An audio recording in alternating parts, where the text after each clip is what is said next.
Okay, so since we didn't have class on Thursday and you have a paper due Thursday, I thought it would be good for me to talk about what the IRAC study writing method is for all of you so that you can do your papers in the style that I require in the syllabus, okay?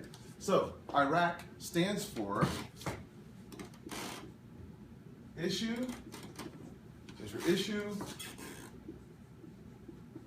rule, analysis, and conclusion.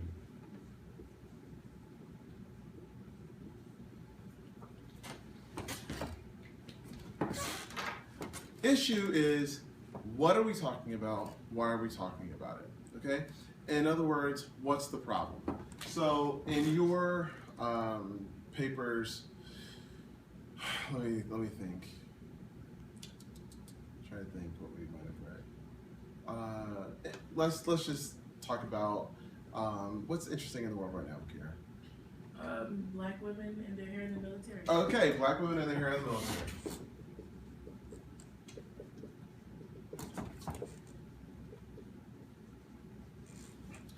So you might say that the issue is not just black women's hair in the military, but that hair rules penalize black women.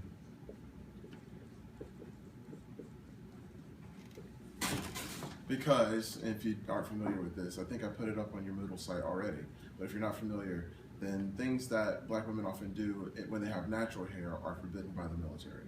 Okay, certain types of braids, dreadlocks, etc., are all forbidden by the military. So they penalize black women's hair. You might say that this is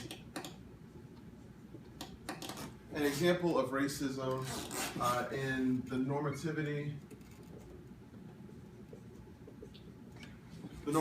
of whiteness, and it represents a statute that excludes people of color. Okay, so this fits into the normal history. That's your issue. Your rule is where you want to first start with, how do others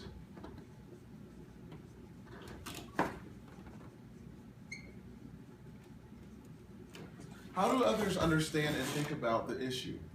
This is where you offer their frame and their logic. So for instance, the argument around black women's hairstyles, or at least hairstyles in the military, is it's important for the military to be uniform, and black women's hairstyles are messy. They're hard to get over helmets, they're hard to create masks for, etc., and that those things imperil the utility of the military. People can get killed if you can't get your mask on in time, okay?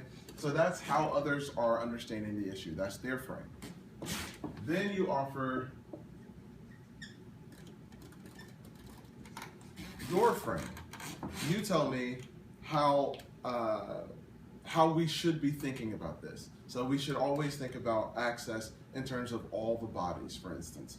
Or we should always think about, considering that the military is is disproportionately people of color, maybe the standards should be set according to what people of color are doing, or whatever, right? So you offer me your frame. You could offer a frame that, like part of this is that this is not racism, it's just the need for uniformity. And you can say this is racism. Racism often operates through informal rules that don't say anything about race, but have a disproportionate impact on people of color. Whatever.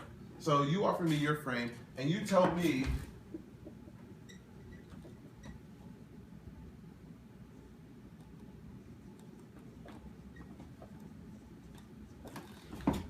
how I should go about analyzing, how I should go about understanding this particular issue. Okay? Then in your analysis,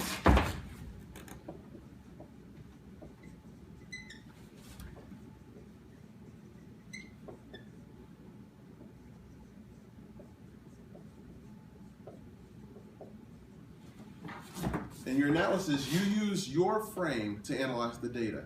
I do not want you to go back and show how they would interpret the data. You've already told me what their frame is. Now you show me your frame, and you use your frame to analyze the data. So for instance, I believe that in the military clip, there's a discussion of what the current policy is, what the previous policy was. There's also a clip that I put up online where I think it's the interview between Jessica Williams on The Daily Show and a black woman who had brought this policy up. And there's a white guy who's arguing for the old policy, and there's a black woman who's arguing for the new policy.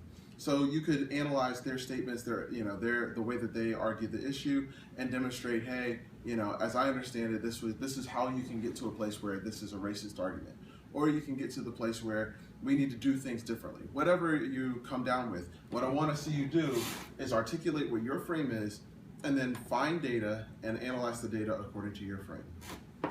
And your conclusion should show me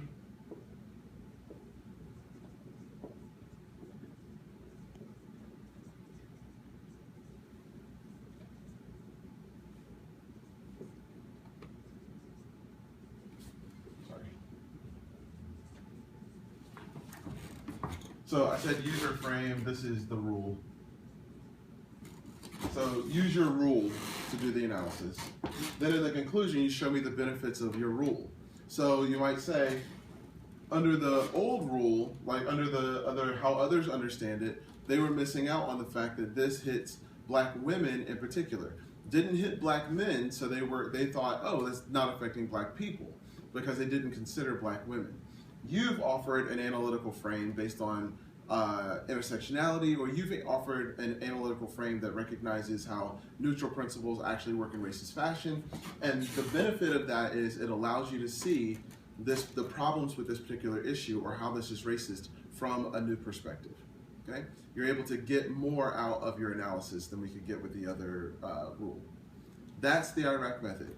Practice, it takes a long time to really master it and get it down, but I promise, if you work on it, it becomes a lot easier, and it's a lot easier to make arguments in real time with other people. Like we talked about at the end of class when Dr. Butler was there, part of the reason why I'm making you do debates at the end of the class is so that you quickly understand other people's arguments, structure their arguments, are able to form your argument and according to your frame, and then articulate it quickly. Writing in the IRAC method will help you think in that way too. Okay? Hopefully that helps. If you have more questions, you can send me an email, and I'll respond as I can, and we'll certainly talk about it a little more on Tuesday. Thanks.